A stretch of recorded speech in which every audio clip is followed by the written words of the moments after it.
Hello guys, welcome again sa aking channel.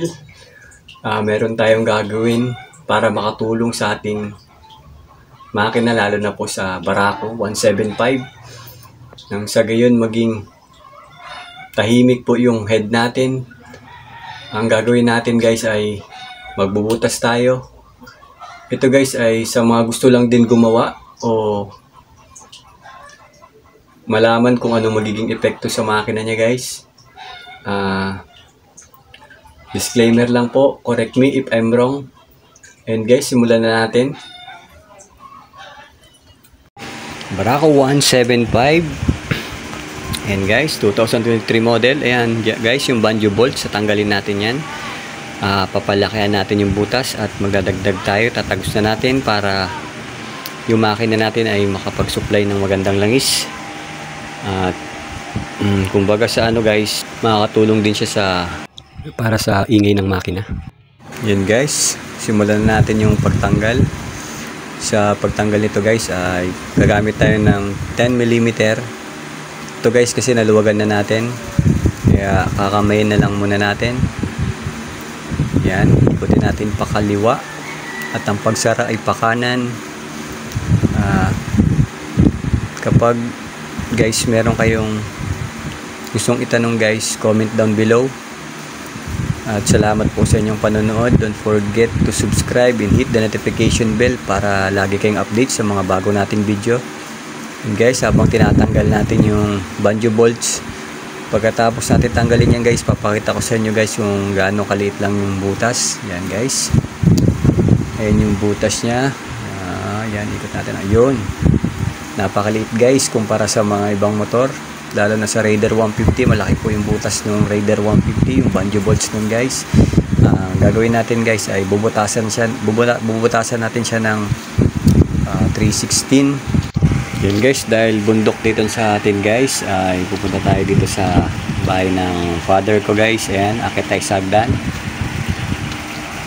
Akit lang tayo hanggang makarating tayo sa taas at hanap tayo ng barena. Ayan guys, nandito na tayo guys. Ayan yung barena guys. Ayan, kasama nating si father ko at si Yauba. Ayan guys, ayan yung 316 natin. Bubutasin natin yan pag ganyan guys.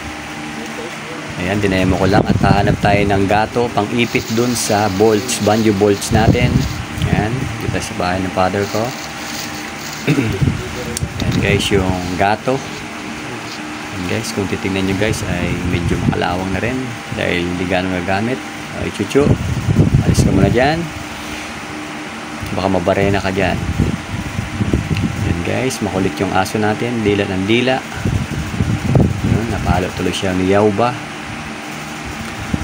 Hindi ba yaw? Yan guys, iipitin natin yung 10mm banjo bolts at ihigpitan natin para hindi gumalaw. At sasangkalan natin siya ng kahoy mamaya. Ayan, inihigpitin na.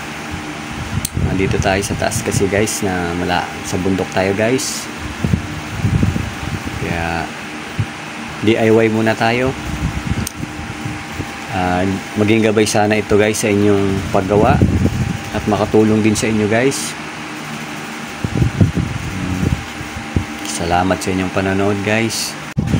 Ayun na kalsuan na natin para maging pantay at maging balanse kapag diniin yung barena. Ayun na guys, inahanda na ni Bayaw yung barena. Ayun guys, ito na yung attempt natin. Ayun guys, first attempt natin guys. Ayun guys, oy, nakalimutan guys hawakan yung gato natin pala guys, kailangan pala nakaipit din. Ayun, ayusin lang natin sabay barinahan uli yan. Ayan guys, didiskarte natin kung paano siya hindi gagalaw. Guys, sinapakan na sa kabila at inipit na at hawakan natin dito sa kabila para hindi siya gumalaw. Guys, ingat lang po sa pagbabarena guys dahil Mari tayong masaktan dyan guys, mag-disgrasya tayo. Kung may mga bata guys, palayuin natin. Yun guys, tumagos na guys hanggang sa kahoy. Yun guys, tanggalin na natin sa gato. Guys, ganyan ang pagpaluwag. Kaliwa, laging pakaliwa guys. Pero may mga tornilyong pakanan guys pagpaluwag. May mga nakasulat sa bolt nun guys. Ayan na yung butas natin guys, tumagos na. Nung kanina ay hindi isa lang ang butas at maliit. Ito na, nandito na tayo sa motor guys. Ayan, ngayon yung banjo bolts. Ayan na itsura nya. Yan, isasalpak natin dyan. Maging gabay ito sa inyong paggawa. Yan, pasok na natin. Kamayin muna natin. Kapag naipasok na natin guys, at yung bolt halos din na natin mapihit, nagamit na tayo dyan ng 10 mm. Yan guys, higpitan na natin. Make sure natin yung 10 mm natin na wrench ay hindi kalbo para hindi mabilog yung banjo bolts natin. Para sa susunod na tatanggalin natin siya, kung hindi na may inaasahan na magkaroon ng diferensya yung head natin, yung banjo bolts natin ay okay at madali na rin natin matatanggal. Yon, ang paghigpit guys ay papuntang kanan at ang pagpaluwag ng tornilyo ay pakaliwa.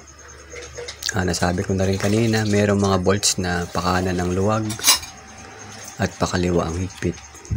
Ayun, naka-indicate po yung sa tornilyo nya. Kasi guys, masisira yung bolts guys pag pinilit natin na palugin sa kaliwa, kung pakanan naman yung pagluwag nya guys. Yun guys, salamat sa inyong panonood. Don't forget to subscribe and hit the notification bell para lagi kayong update sa mga bago kong video. Salamat po.